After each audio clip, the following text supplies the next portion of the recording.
Je crois que le pardon que l'on donne ou que l'on ne donne pas change le destin des hommes.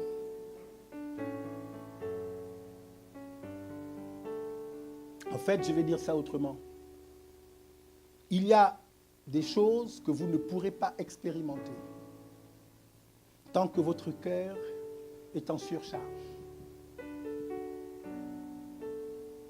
Tant que dans votre cœur, il y a de la colère et de l'amertume. Parfois dans la vie, je le dis, il faut savoir tourner la page. Le pardon n'est pas quelque chose que l'on donne à condition que. Le pardon est une décision que l'on prend et que l'on doit prendre de façon unilatérale. On pardonne non pas à cause des autres, mais on pardonne à cause de soi-même.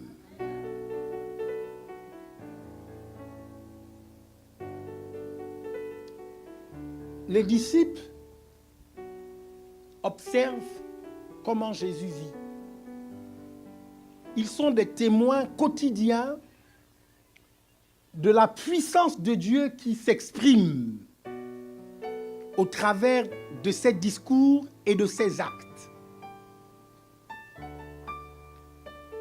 Les disciples perçoivent que quand Jésus prie, il y a une puissance extraordinaire dans ses prières. Les prières de Jésus ne sont pas hasardeuses. Vous savez, souvent, nous les chrétiens, nous prions des prières hasardeuses. Quand nous avons fini de prier, nous ne sommes pas certains que Dieu nous a entendus et qu'il nous a exaucés. Et parfois, même quand nous avons prié et que les choses se passent comme nous avons demandé notre prière, nous ne sommes jamais sûrs que c'est vraiment Dieu qui a répondu à notre prière.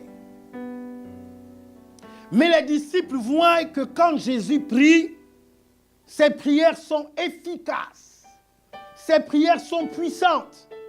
Alors, ils demandent à Jésus de leur enseigner à prier. Et Jésus leur dit ceci.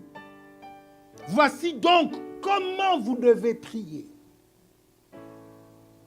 Notre Père, qui es aux cieux, que ton nom soit sanctifié, que ton règne vienne, que ta volonté soit faite sur la terre comme au ciel. Donne-nous aujourd'hui notre pain quotidien. Point virgule. Pardonne-nous nos offenses, comme nous aussi nous pardonnons à ceux qui nous ont offensés. Voici donc comment vous devez prier. C'est en indiquant à ses disciples comment prier que Jésus introduit dans son enseignement sur la prière la question du pardon.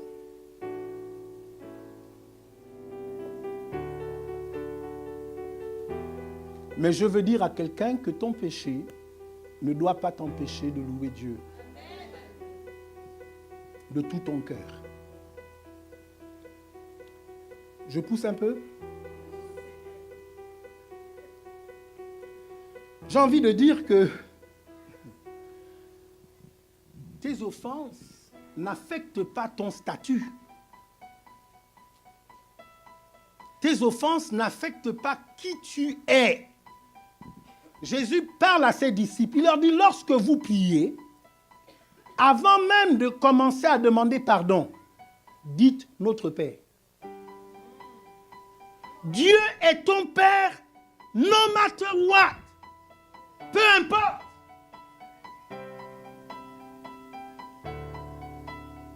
Dieu est ton Père avant même que tu ne sois pardonné. Il reste ton Père après que tu aies été pardonné.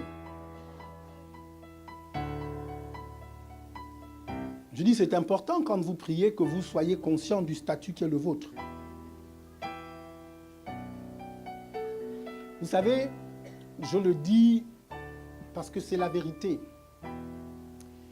Quand on arrive au moment de la prière, au moment décisif de la prière, ce qui compte le plus, ce n'est pas qu'est-ce que tu as fait, c'est qui tu es.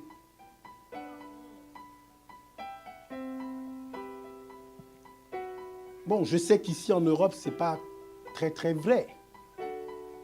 Mais dans nos pays sous les tropiques, quand tu es le fils du roi, même si tu es meurtrier, tu n'iras pas en tôle. Parce que personne ne regardera à ce que tu as fait. On regardera à qui tu es. De qui es-tu le fils? Vous savez que la vie en Dieu, ce n'est pas dans la République. C'est dans le royaume. Ouais. C'est dans le royaume. Dans les choses de Dieu, ce ne sont pas les lois de la République qui s'expriment.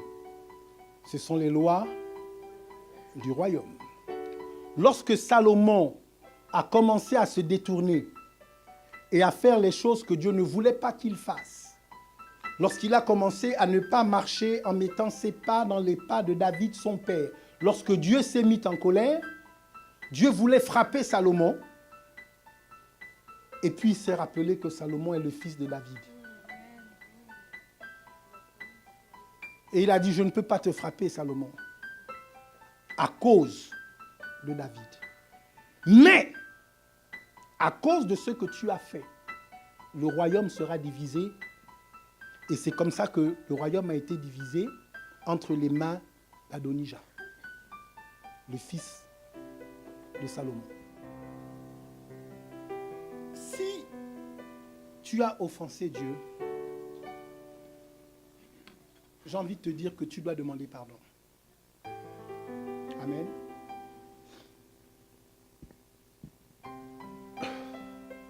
Le principe du royaume, écoutez-moi bien, ce n'est pas le remords, c'est le changement. Dieu ne cherche pas à vous faire pleurer sur vos fautes. Si vous avez pris conscience de vos fautes, détournez-vous de vos fautes. Changez.